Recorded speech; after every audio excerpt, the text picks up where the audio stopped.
Hello everyone, welcome to the third lesson in my series entitled Learn the Basics of French. My name is Anton Kunin. Today we'll pick up from where we stopped in lesson number 2. First of all, I'd like to put your knowledge to the test. I have several exercises for you. Then we'll take some jobs. We'll also look at some grammar. We'll learn to form basic questions in French. And finally, we'll read a text, a small text that I hope you will be able to understand. Great. So let's begin. Last time we learned the verb parler, didn't we? You know the endings. So now I'd like you to pause the recording and try to remember the endings for this verb. You may even put them on a sheet of paper. Okay, so I hope that you already have your own version by now. Let's have a look at this. Here are the correct endings. Okay, so just check what you have against this and correct yourself if needed. So let's move on. Here we have another verb. Écouter, as you can see, it's another verb from the first group. Écouter means to listen. So since it is a verb of the first group, the task is easy. So you just insert the same endings here, and you have the conjugation of the verb écouter. Okay? So please try to do that now. I'd like you to pause the recording. And now let's take a look at this. This is the correct version. Okay, so just check yours against this. Great. So let's move on. Now your task is even more difficult. Now let's take this verb, the verb habiter. Habiter means to live somewhere. So it's very much used in greetings and introductions because you needed to say where you live. The country, the city, anything. Habiter. And again, as you see, it's a verb of the first group. So now I'd like you to complete the verb forms. Okay, so the pronouns are given, but you will have to complete the whole verb forms. Okay, so please try to do that. Pause the recording and then we'll try to compare. Okay, so let's compare. These are the answers. And since it's a completely new verb, let me read those. J'habite, tu habites, il habite, nous habitons, vous habitez, il habite. So here, as you can see, we have ash in all the forms, but ash is not read in French.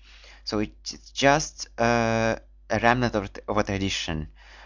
It is written, but it is not read. Okay? Great. So let's move on. Here we have some jobs. We'll have 6 jobs today. And as you can see, for each job, I have the masculine form and the feminine form. I think that it's more or less clear from the pictures who those people are. So let me only read the French words now.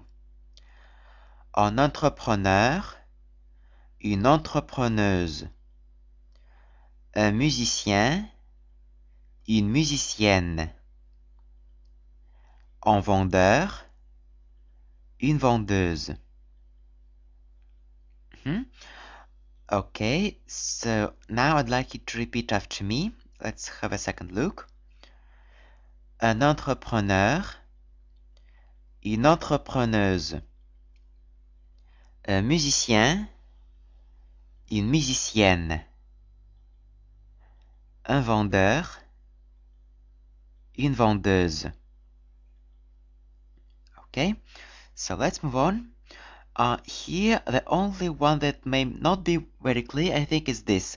Étudiant means student. So all the rest must be clear. So let's read this.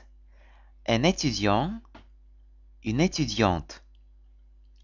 Un professeur, une professeure. Un médecin, une médecin. Great. So now let's also repeat Let's read it again. Un étudiant, une étudiante. Un professeur, une professeure.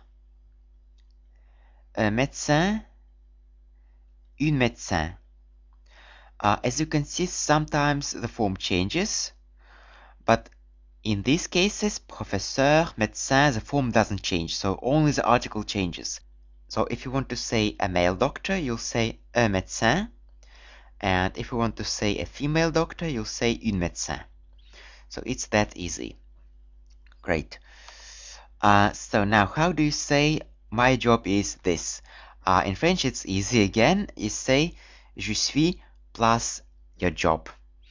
For example, je suis professeur, je suis musicienne. And for your job, if your job was not represented here, you can look up the dictionary, you can find down the French word for your job, and you can say the same thing about yourself. Great.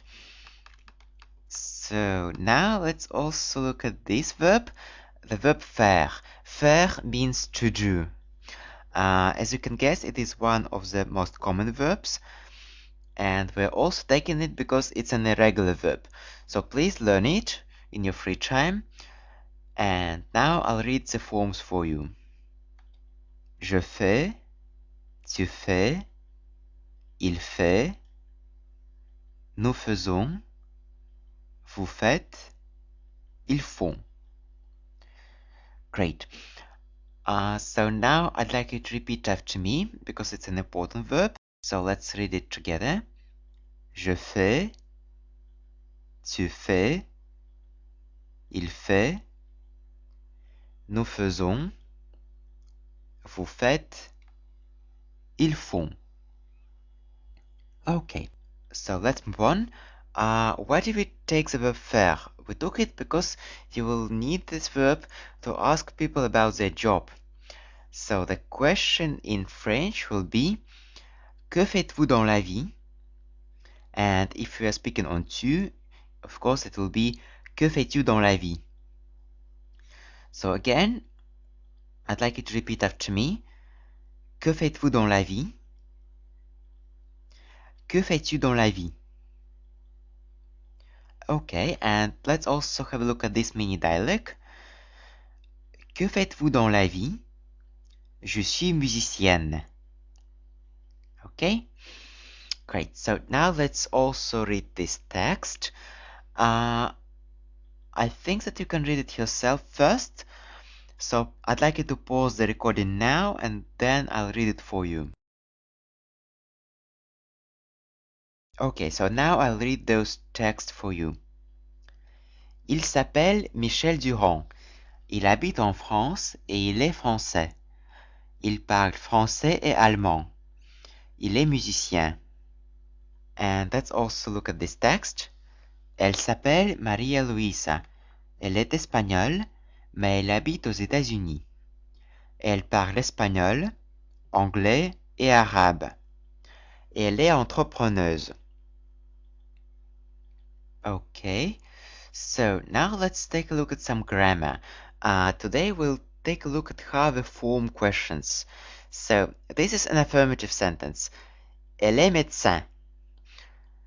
You see that I marked the subject and the predicate here. So the subject elle, the predicate here is est. Elle est. So this is a question. Est-elle médecin? So in French, to ask is she a doctor, we will say est-elle médecin? So now I'd like you to look here and say what changed. Okay? And this is the answer. What changed is that we just swapped the subject and the predicate. So in an affirmative sentence, you have subject, then predicate. But here, it's the other way around. In a question, it's predicate, then subject. Okay? Let's take another example. Vous parlez chinois. This is an affirmative sentence. Now, what do you think the question will be? And the question is, parlez-vous chinois? So again, as you can see, we just swapped the places of those words. So that's it for this lesson. It only remains to me to thank freedigitalphotos.net for the pictures, and that's it for today.